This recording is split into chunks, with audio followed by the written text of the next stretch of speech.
Halo Mam, Assalamualaikum warahmatullahi wabarakatuh. Balik lagi ya di YouTube channel aku. Terima kasih sudah mengklik video ini. Nah, di video kali ini aku mau share evaluasi budgeting untuk bulan Oktober. Ini aku kasih lihat ada catatan pengeluaran harian. Jadi ini aku mau evaluasi dulu untuk bagaimana pengeluaran aku selama bulan Oktober kemarin ya, karena sebentar lagi kan memasuki tanggal gajian, tepatnya di tanggal 28 suami aku bakal gajian. Nah, jadi mungkin ini aku mau evaluasi dulu apakah minus atau ada lebihnya gitu ya. Nah, buat teman-teman yang mau tahu gimana untuk evaluasi budgeting aku di bulan Oktober ini, saksikan terus videonya, jangan di skip-skip ya. Nah, evaluasi budgeting sendiri itu penting banget ya ketika kita mengatur keuangan, karena jangan sampai di awal kita udah semangat nih bikin budgeting tapi di akhir bulan kita nggak evaluasi.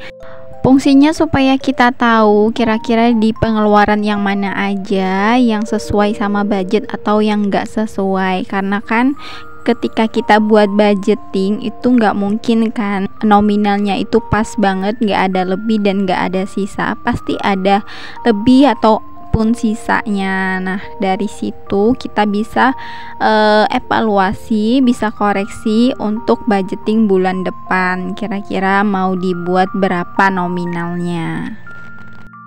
Nah, di sini aku buat tabel gitu dengan 4 kolom. Yang pertama ada nomor, kemudian nama pengeluaran, budgetnya berapa, terus real di lapangannya, dan yang keempat itu selisihnya. Nah, ini langsung aja aku mulai dari anggaran pengeluaran listrik. Di sini ada budgetnya itu sebesar 250.000, tapi real di lapangannya itu kami bayar 216.000, berarti ada lebihnya sekitar 36.000 ya.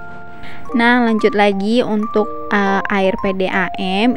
Ini budgetnya aku buat 250, tapi real di lapangannya itu kami bayar sebesar 224.000, berarti ada lebih 26.000. Lanjut lagi untuk cicilan, itu sama budgetnya dari awal yaitu 750, berarti nggak ada selisih. Nah, lanjut lagi untuk TV kabel, ini sama dengan budget yang di awal yaitu sebesar 60.000 dan real di lapangannya itu 60.000, berarti nggak ada selisih ya. Oh ya, sebelum lanjut lagi ke videonya, aku mau ucapin terima kasih nih buat teman-teman yang selalu hadir di setiap video yang aku upload, memberikan like dan komentarnya. Yang nonton tapi nggak komen, aku juga ucapin terima kasih, karena berkat dukungan teman-teman semuanya aku jadi semakin semangat buat upload video. Terima kasih ya, semoga Allah yang membalas kebaikan teman-teman semuanya. Oke, lanjut lagi ke videonya. Ini ada pengeluaran belanja bulanan. Di sini aku anggarkan 300.000.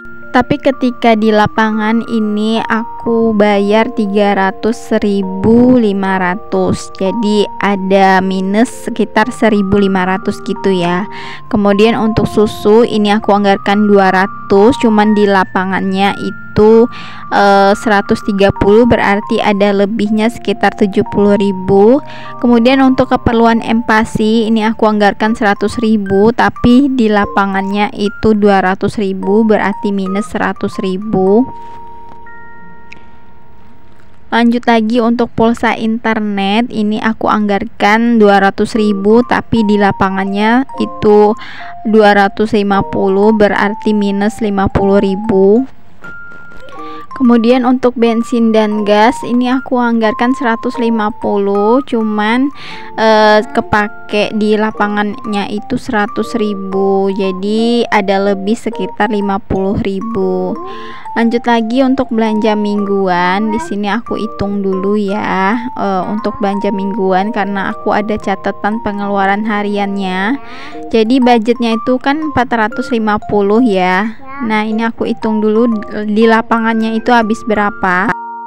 Nah, jadi ketika di lapangan itu aku belanja mingguan cuma 2 minggu, selanjutnya itu belanja harian. Jadi total untuk belanja mingguan di lapangannya itu adalah sekitar 355.000, berarti ada lebih sekitar 95.000 gitu ya.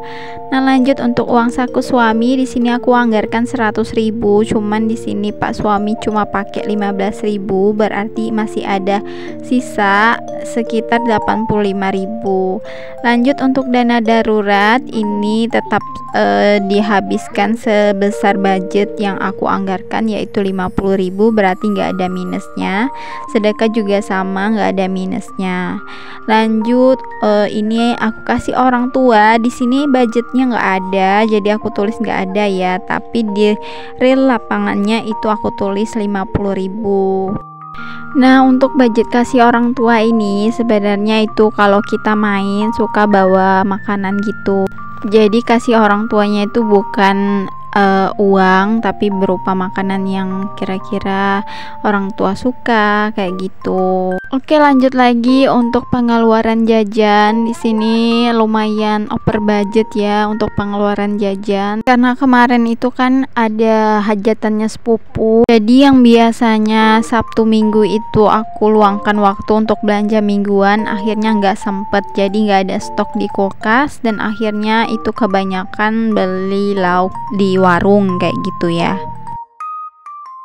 Jadi yang awalnya budgetnya itu cuma 100.000, dan di real lapangannya itu kita habis untuk jajan sekitar 233.000.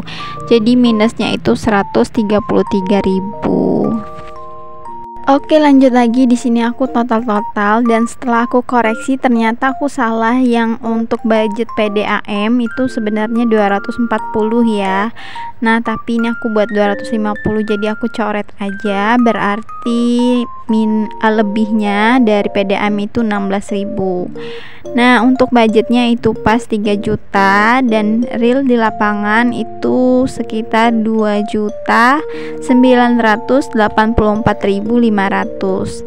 Nah, ini tuh per tanggal 27 Oktober ya, jadi pas banget sehari lagi gajian, dan uangnya tuh masih nyisa dong 15.500. jadi ini bisa untuk tanggal 27 nya, karena besok udah mau gajian gitu. Nah, aku evaluasinya itu per tanggal 27, jadi ini nyisa 15.000, pas banget untuk 1 hari lagi kita hidup. Nah, kalau udah dievaluasi kayak gini, jadi kan kelihatan ya mana pengeluaran yang kira-kira udah minus ataupun over budget. Jadi kita bisa mengoreksi lagi ketika kita buat budgeting untuk bulan depannya, misalnya untuk bulan November nanti kayak gitu ya. Jadi di sini kita juga nggak apa-apa kalau misalnya yang budgeting kita buat itu tidak sesuai sama yang kita rencanakan. Namanya juga kan kita merencanakan keuangan kita, ya otomatis itu nggak semuanya berjalan sesuai sama keinginan kita. Jadi kalau misalnya ada yang over budget ataupun yang minus, itu menurut aku sah-sah aja. Yang penting kita punya dana tambahan yang bisa mengcover untuk pengeluaran yang over budget tadi. Dan setiap akhir bulan itu diusahakan untuk kita selalu evaluasi di setiap tutup bulan budgeting kita, karena kalau tidak evaluasi percuma ya. Budgeting yang kita buat itu nggak akan ada manfaatnya dan nggak akan memberikan feedback ke diri kita. Jadi diusahakan itu setelah kita mencatat semua budgeting, mencatat semua pengeluaran kita buat evaluasi budgeting kita, supaya untuk bulan depan kita bisa belajar dari budgeting kita dari bulan sebelumnya. Oke teman-teman semuanya, mungkin itu aja untuk video aku kali ini. Terima kasih ya yang sudah nonton. Kalau kalian suka silahkan di like, komen, dan jangan lupa di subscribe bagi yang belum. Sampai ketemu di video selanjutnya.